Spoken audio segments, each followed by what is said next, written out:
안녕하세요. 옥수수 치과 원장 이승호입니다. 수술실에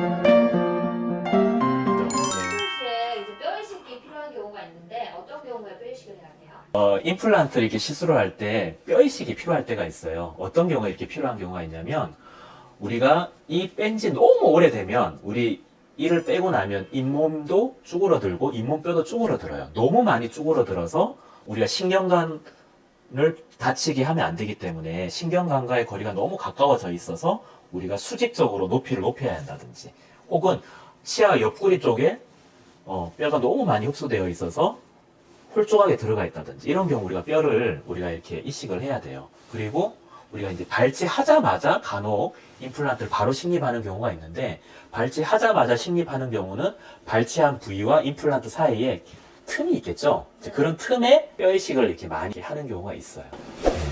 그 환자분들이 뼈 이식한다고 하면 되게 무서워하시고 겁내하세요. 예. 어디서 뼈를 떼는 건지 예. 뼈 이식 재료는 어떤 게 있어요? 우리가 보통 이식이라는 말이 들어가서 사람들이 다들 좀 겁을 먹는 경우도 있는 것 같아요. 왜냐면 우리 간 이식, 신장 이식 할 때 이제 이식이라는 단어를 많이 쓰니까 어디서 떼다가 막 교환하고 하는 거니까 그 이식하니까 굉장히 이렇게 특히나 또 뼈 이식이라고 하니까 굉장히 이렇게 크게 생각하는 경우가 있는데 너무 걱정하지 않으셔도 되는 것이 저희들이 보통 뼈 재료가 여러 가지가 이렇게 있는데 우리가 임플란트 시술하는 부위에 이제 우리 뼈가 있잖아요. 우리 뼈를 조그맣게 우리가 임플란트 드릴을 이용해서 임플란트 구멍을 뚫으면서 나오는 그 뼈의 어떤 조각들이 있거든요. 그런 조각들을 모으고 하면 은근히 많이 모여요. 그 조각들의 뼈를 이용해서 우리가 뼈가 부족한 부분을 이식을 하기도 하고, 그 다음에 예. 그 드릴이 이런 들들들 그런 드릴 아니죠? 아, 그런 드릴은 아니죠. 무서울 것 같아요. 그런 드릴은 아니고 네. 아주 자그마한 드릴입니다. 그래서 실과용 드릴입니다. 예, 시술할 때 그냥 단순히 진동만 느껴질 거예요. 네. 그렇게 막 다다다다다 하는 그런 게 아니기 때문에 네. 그런 걱정은 하지 마시고, 그리고 어떤 경우는 뼈 이식해야 하는 양이 좀 많이 필요할 때가 있잖아요. 그럴 때는 우리가 이제 인공적으로 합성한 인공뼈도 있고, 그 다음에 돼지라든지 소의 어떤 뼈에서 채취한 그런 이종골이라고 하는데, 돼지나 소의 뼈를 우리가 처리를 해서 방부 처리를 하거나 인체에 무해하게 처리를 해서 그 뼈를 우리가 이제 이식을 하기도 하고, 또 어떤 경우는 어떤 사람인데 이제 사체에서 그 뼈를 채취해서 같은 사람의 뼈를 처리해서 우리가 뼈 이식을 하는 경우도 있어요. 그래서 각각의 어떤 뼈 이식 재료에 따라서 어떤 장단점이 존재하는데 그 상황에 맞게끔 여러 가지 종류의 뼈 이식 재료 중에서 선택을 해서 우리가 뼈 이식을 하는 겁니다. 그 뼈를 사람들이 뼈 이식이라니까 그냥 조각뼈 이렇게 생각하는 사람들이 많거든요. 예. 어떤 형태인지도 얘기해 주시면 예. 좋을 뼈 이식을 할 때 어떤 경우는 너무 뼈가 많이 없어서 어떤 판 형태로 어떤 이렇게 큰 틀 형태로 이렇게 큰 뼈가 필요할 때도 있어요. 그런 경우는 우리가 블락본 그래프트라고 하는데 블락 뼈 이식이라고 하는데 덩어리채 우리가 이제 뼈를 떼서 우리가 이제 큰 판때기처럼 이렇게 뼈를 이식하는 경우도 있고요.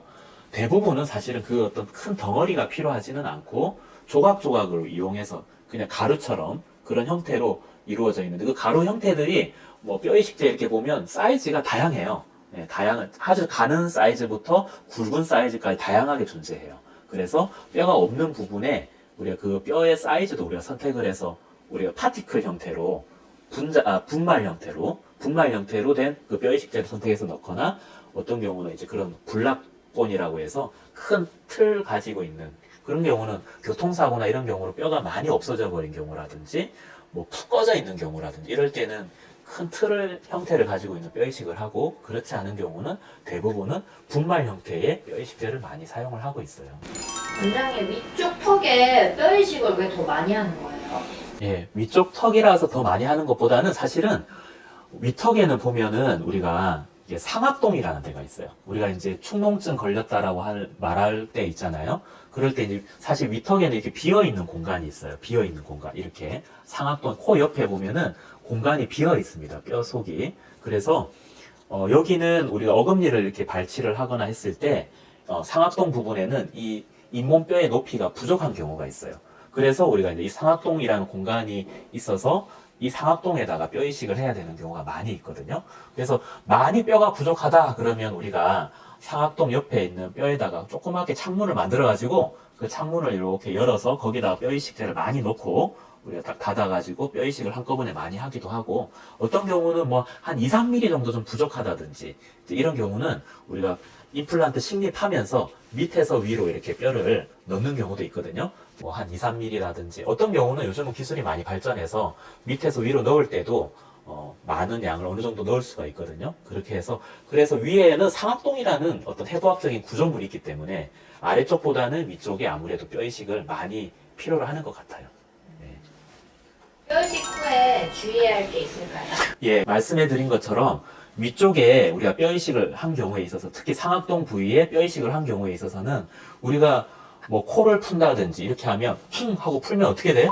압력이 거기 딱 전달되겠죠. 뼈 이식제도 어떻게든 이식이 되면 힘을 받지 않고 가만히 이렇게 두어야지 안에서 단단하게 뼈로 이제 대체가 되는데, 압력이 가해진다든지 이러면 뼈 이식제가 염증이 될 때가 있어요. 염증이 생길 때가 있어요. 그래서 뭐 코를 팍 푼다든지, 그 다음에 빨대 이렇게 빨면서 음압을 주면 또 여기에 이제 압력을 줄 수 있으니까, 이런 거는 임플란트 뼈 이식 수술하고 나서 한 일주일에서 2주 정도는 좀 피해 주시면 좋겠고, 만약에 뭐 이게 코에서 뭐가 나온다든지 그럼 풀지 마시고 그냥 닦아내시고 그렇게 하면 좋고, 또 흡연 흡연하시면 담배 연기가 그 상악동 안으로 이렇게 들어갈 수가 있겠죠. 들어가면서 뼈 이식제랑 흡연 그 담배 연기가 이렇게 접촉하게 되면 좋을 수 없죠. 예, 그래서 흡연 같은 거를 꼭 피해 주시고 그렇게 해 주시면 좋을 것 같아요.